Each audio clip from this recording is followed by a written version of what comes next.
Oh, I've upset the men of TikTok. I'm really sad about it. I made a joke video yesterday about Father's Day and how's it different from any day because I don't really do anything. Oh my God, they're clutching their pearls. I posted it yesterday, less than 24 hours ago. It's got 130,000 views and the men have come for me in the comments. Let's take a look. Oh, she seems nice. I'm a delight. Wow, she's a real catch. Actually, I am a catch. Yeah, I contribute to the household. I do all the cooking, all the cleaning, all the driving. I'm a fucking catch. I am. I don't need you to, everyone around me tells me I'm fun. And then some of the men are like, oh, well, my wife died, so haha, joke's on you. That's horrific. Why would you even use that circumstance to be a troll on TikTok? Grow up.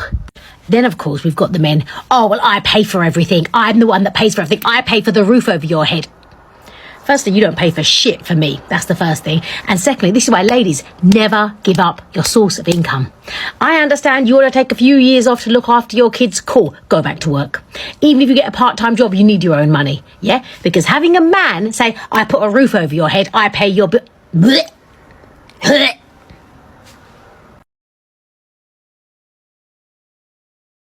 Hold on. Let's slow this down for a second. You started by saying Father's Day is no different from any other day because fathers don't really do anything. That's not a joke. That's an insult disguised as a joke. And here's the thing.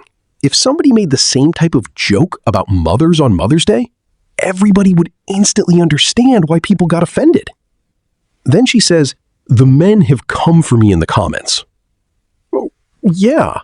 If you take a shot at an entire group of people, don't act shocked when some of them respond. Now, where I actually agree with her is the widow comment. If somebody's wife passed away and they're using that as a gotcha in a TikTok argument, that's weird behavior. But then she pivots into talking about how she's a catch because she cooks, cleans, drives, and contributes to the household. Okay, that's great. But here's the problem. Those are relationship qualities. You're literally describing the value you bring to a partnership while simultaneously saying, I don't need you. That's a contradiction. If you truly don't need anyone, why spend several minutes explaining why you'd be valuable to one? And when she says, you don't pay for anything for me? Fair enough. But nobody said every man pays. Don't get me wrong, I love being single and I love living alone. It's great, it's fantastic, but fuck, it's expensive. I just spent $600 on brakes on my car, just on the front part of the car, because I couldn't afford all four brakes and axles and rotors and whatever the fuck. And then now I just paid my car payment, which is $500, so I just blew $1,100 in like 3 hours, and it wasn't even like fun, you know? Fuck. Sorry, it's just so overwhelming. Like, you work and you work and you work and you work and you work and you work, and it's just to pay off like your basic necessities. And you can't, like, in this city that I live in, public transport, please. If I were to do public transport, it's like asking to get raped, and I really shouldn't be crying because now I have to go to another work event, and now I'm gonna be all puffy. I'm just, living is so expensive. Just keeping yourself alive and floating is so expensive. And what I was saying before I was rudely interrupted is if I were to take public transport here, especially for my job requires a car. I have to have a bunch of shit that I have to lug with me for work. And I can't do that with public transport. I'm venting. Inflation sucks. Just living in America sucks. Living alone sucks. It's great, but it sucks. Because you have to front all the expenses by yourself. I need a husband just so that I can live. So we can split the bills. A lot of people owe previous generations an apology. Because remember all that talk? I don't need anybody. I can do bad all by myself. Relationships are optional. Okay, now the bill came. Literally. And suddenly, we're rediscovering why human beings have been building families, households, and partnerships for thousands of years. Because life is expensive. That's the uncomfortable truth nobody wants to say out loud. Everybody loves independence when payday hits. Independence feels a little different when the transmission blows, or the brakes fail, or rent goes up, or the medical bill arrives. Notice something though. When everything is going great, it's my money. When life punches you in the mouth, suddenly it's, I need a husband. Interesting. Because partnerships aren't emergency financial assistance programs. You don't build relationships when you're drowning. You build them before the storm comes. And that's where a lot of people get caught. They spent years celebrating independence, but never planned for the cost of carrying everything alone. Reality doesn't care about slogans. Reality sends invoices. Shout out to all the single people. And I mean real single people. Not these, oh, we live together, but he still pays your bills.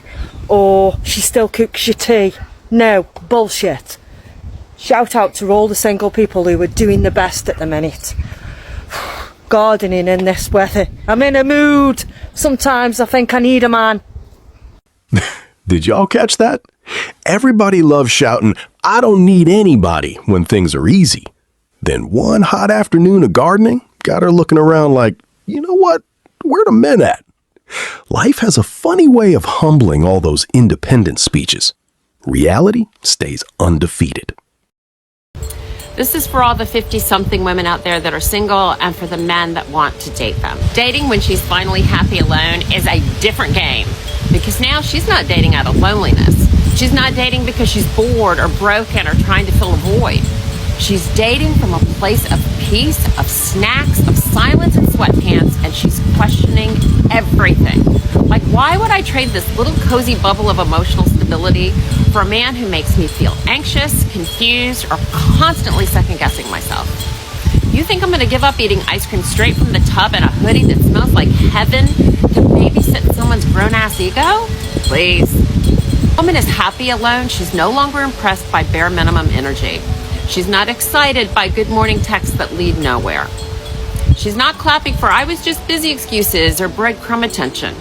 She's calm, she's healed, she's protective of her space, and if the vibe feels like emotional turbulence wrapped in fake deep conversations and inconsistent affection, she's out immediately. No dramatic exit, no 3-hour argument, no begging him to try harder.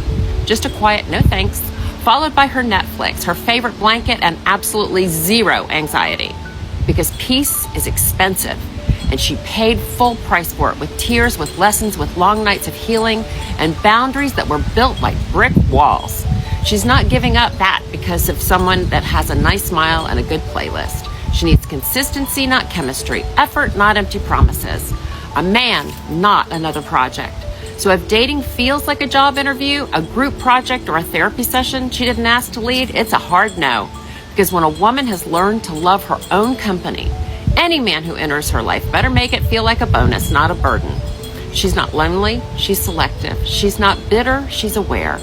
And the moment you make her feel like being alone might be better than being with you, she will choose peace every single time. So if you want her, come correct or don't come at all. Because she's already got silence, snacks, and sweatpants. And honestly, that's a tough act to follow. I actually agree with about 80% of this. Nobody should leave a peaceful life for chaos, man or woman. But here's the part she's skipping. If you're evaluating every date against the comfort of being alone, most people will fail that test. Relationships aren't supposed to compete with Netflix and sweatpants. They're supposed to create something that can't be built alone. That's where the real value is. Why did no one tell me that living alone is so fucking expensive? Okay, I just got a studio apartment. You know there's like 5 types of soap you have to buy? Like hand soap, dish soap, laundry soap. Like girl, and like obviously I knew about all these things, but it's like the actual paying for them, now that's crazy. Like that is crazy. I have to raid my parents' house like an all-you-can-eat buffet. Like I need to do that and just like steal all of it. This is actually one of the most relatable things I've heard all day. People budget for rent and utilities. What they forget is all the little stuff adds up. Soap, detergent, cleaning supplies, paper towels, groceries. Living alone means every single expense lands on one person. That's why shared households have financial advantages people rarely talk about. Wait, did she say she wants to be a kept woman? Listen, inflation is creating plot twists nobody saw coming. People went from, I don't need anybody, to where can I find a responsible husband? I ain't even judging. Them bills will make you reevaluate your entire philosophy. The electric company is undefeated. Living alone is so expensive because my bills are like almost $3,000 a month. That includes absolutely everything. And I am not living above my means. I promise you that I am not. All of my bills are reasonable. And I'm just like, but everything nowadays is so expensive that is just like, even treating yourself feels like a crime. And I'm so jealous of married people because I'm like, oh my gosh, you have help. Oh my gosh, stay-at-home moms can just stay home and their man can pay all the bills. Like, I want to be a kept woman so bad. I am so tired of paying bills. I'm so tired of stressing. I just want to be back where I was when I was like 23, 24, where I could save money. Everything was cheap.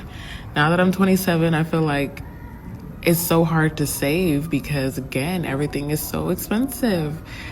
And it's hard out here for single people. I think that we all collectively should just stop paying our electric bill. I don't even have time to get cute to talk about this video because this is getting out of hand. There has to be something that we collectively can do because this is ridiculous. $814 for 1 month of electric? And you. Previous, $933. Balance was $0. This is a full month bill. I didn't carry a balance. Kept my thermostat down to like 68, 69. Now let's go over the charges. Energy cost, $519. Distribution charge, $264.63. Bill stabilization adjustment, $28.65. Empower Maryland charge, $68.46. Facilities charge, $975. $814.18. This is ridiculous. How do they expect people to be able to keep their lights on when the bill is half of my mortgage? Last year I used 4,897 kilowatts. This year I used 3,761. So please tell me why my bill is twice as much than it was last year when I've used less. For your payment, we received $400 on February 5th and $533.05 on February 20th for a total of $933.05. I'm just gonna have to start selling some. Okay, hold on. If she's using less electricity than last year and paying more, that's a legitimate complaint. That's not irresponsibility. That's math. An $814 electric bill is insane for most households. This is one of those moments where people realize inflation isn't just groceries. It's every bill showing up with an attitude. The truth about money for single women is that nobody is coming to save you. And that isn't meant to make you feel bad or feel pressure. In fact, what it is an opportunity for you to step up into your own full adult autonomy, agency, and capabilities. Stop being a child. Don't be lazy. Don't be complacent, and don't be delusional. One of the reasons why women are attached on a nervous system level to this idea that men provide, and I call it an idea, it's a myth. It's pure and utter myth. Money does not come from or through men. But the reason why you're attached to it on a biological level is because of evolution over time. It is because your nervous system has been trained and conditioned. And it's not just you. It's a collective generational, multi-generational conditioning and programming that has been enforced upon women, that you believe that your route to financial security, stability, access is through a man. And so that's why it comforts you, it titillates you, you can daydream about it, you have these visions of soft life. That's why when you see other women having this soft life online and elsewhere, it does something for you internally. Your brain starts functioning in a certain way because it's seductive, it's alluring. It is a placebo, but it's false. You are meant to be showing up like a fully functioning adult financially in your life as a single woman, period. That is not masculine, that is not unfair. It's not against the natural divine order of things. No, it is the right thing to do. It is the sustainable thing to do. It is the adult thing to do. And if you want to be treated like an adult, so many of you will say, oh, men, it's as if they don't think women are fully autonomous adult. Well, of course not. Sometimes, why would they? Because you, with your hard back self as an adult, still want a man to buy you things. You still want to be provided for as if you're a child, a helpless child that doesn't have agency. And the answer to that is no. If you want to be provided for in that way, well, you've got to take what that comes with, which is often they're not going to view you as a peer, as an adult, which they struggle to do anyway. But there you are, acting like a child. More, please. Give me this. And then you've got all of these coaches online, whatever way they package it up, they'll tell you how to attract it. It's who you are that attracts him. And it's the things that you say or you don't say. There's a certain way that you have to speak to him to signal to a provider man to come and save you. And him to have the desire to provide for you. All foolishness. They're bamboozling you and they're taking your money while they're doing it. Be an adult. Step up. You are more than capable of taking care of yourself financially. And quite frankly, if you can't afford the lifestyle you desire, why should another adult pay for that for you? And I don't want to hear any foolishness about, oh, I'm going to have children. Not every woman does have children. Not every woman wants children. And even if you have children, you are also responsible to those children too. The plan can't be, I'm just going to find a man with money, then I've had children with him, and then I've done my part as an adult parent. No, you haven't. You also have to be able to provide for those children come what may. It's not just on him. Times have changed. It is not the 1900s where marriage was your only survival strategy as a woman. You couldn't have your own bank account. You couldn't have... Times have changed. Right? Be an adult. Too many of you, as I say, it's seductive. It lulls you into a false sense of security and you actually think you're right. Then you start coming up with these things about, oh, the bio makeup of women, it's not feminine, it's not soft, it's not the divine feminine to be constantly seeking and pursuing money. Foolishness. Absolute and utter foolishness. Because even, whether you're religious or not, even when you look at these ancient texts and writings, having what money gives you, freedom, options, ease, flow, surplus, abundance, okay, that is the ultimate expression of being able to receive as a feminine, as it were. And we know femininity doesn't only live in women anyway. My point is, you are kidding yourself. And the longer you keep doing that, the poorer you're going to become. Or you're going to find yourself in situations you don't want to be in with men. Because you are refusing on a nervous system level to just step up and be an adult financially. Hold on. She said provider men are basically a fantasy? Tell that to the millions of men getting up at 5 a.m. every day to pay mortgages, school fees, and household bills. The contradiction is wild. You can tell women to be financially responsible without pretending male provision never existed. Two things can be true at the same time. Yes. Ladies, we should talk about finances, yeah? You should hear what is going on from other women. Listen to me. If you are a young woman about to get married, you have got this information overload called social media where you can learn from other people. Now, this woman has said 50-50, I was talking about female independence and having your own money, 50-50 split towards costs in my house. We have a bills account and our own money is our own. Been together 14 years, works great for us. I would like to second that. The way how me and my husband do it is he pays the mortgage, I pay all of the bills, everything for the kids. He keeps the rest of his money. I keep the rest of my money. I also have access to his account. Yeah, I don't take the piss. Yeah, but if I'm buying something large for the whole family, then you should contribute. So, but he doesn't have access to mine. My dad taught me that. Yeah, the point is, listen to me. I know some of you love a joint account. Not me, yeah? I know, I'm not going to name names, but I know friends who have joint accounts, and then when they want to go shopping or they want to go out, they say, oh, can I spend? Fuck that. I'm spending my money. I'll buy whatever the fuck I want. Yeah? Girl, if you have only just met me, you know I'm not the kind of gal that asks for permission for anything. Nah, the part that got me wasn't the money. It was, I don't ask permission for anything. Ma'am, that's not marriage. Marriage is coordination. You don't need permission to buy a coffee. But if you're building a family, major decisions affect both people. Independence is cool. Teamwork is how marriages survive. I'm a single mom. I work 2 jobs. I work a full-time job and a part-time job. Some days I work 18-hour days. And isn't it a shame that whenever I get extra money, like my Anchor rebate check, that my first thought is that I can't wait to go to the food store because I could buy more stuff that I need that I usually can't afford to buy. Usually I'm in the food store and I have to calculate everything as I go and decide what I really want and what I have to put back, and my son wants stuff. And yeah, when I get an extra couple $100, I'm like, oh, I could just go to the food store today and just buy more stuff. And it shouldn't be that way.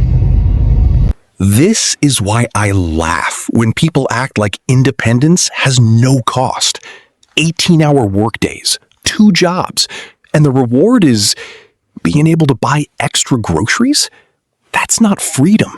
That's somebody running on a treadmill and still struggling to get ahead. The math ain't mathin' anymore.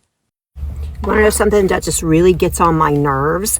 And is this a rant? Probably, yes, kind of. However, it's a rant of a mother that is over 50, a single parent, has children that are adults but not really adults, and everything that they do revolves around my income. So student loans, anything revolves around my income on the FAFSA or whatever the hell you call that thing. And that is not cool, because when do I get a break on anything? I don't get a tax break on anything because I'm a single person and I don't have little kids. I don't get any of those grants or any of that stuff that they give everybody else that is not a middle-aged woman that is single. And one day I'm going to absolutely lose my mind over this. Today might be the day. I'm not really sure.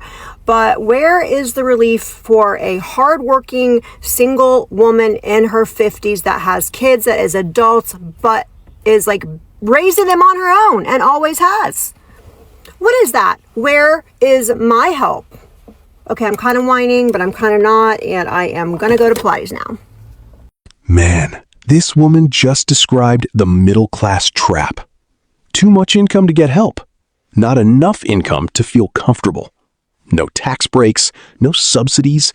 Adult kids still affecting the paperwork. At this point, she's not asking for luxury.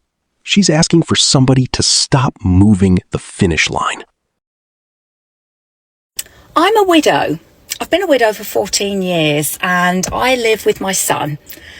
And I don't really talk to you enough about how I have to do so many things on my own and independently, and I've kind of got used to it, but having been away with the girls and chatting to them, they were saying that I really should perhaps talk to you a bit more and open up a bit more about life on my own and how life just does go on after having breast cancer, having lost my husband.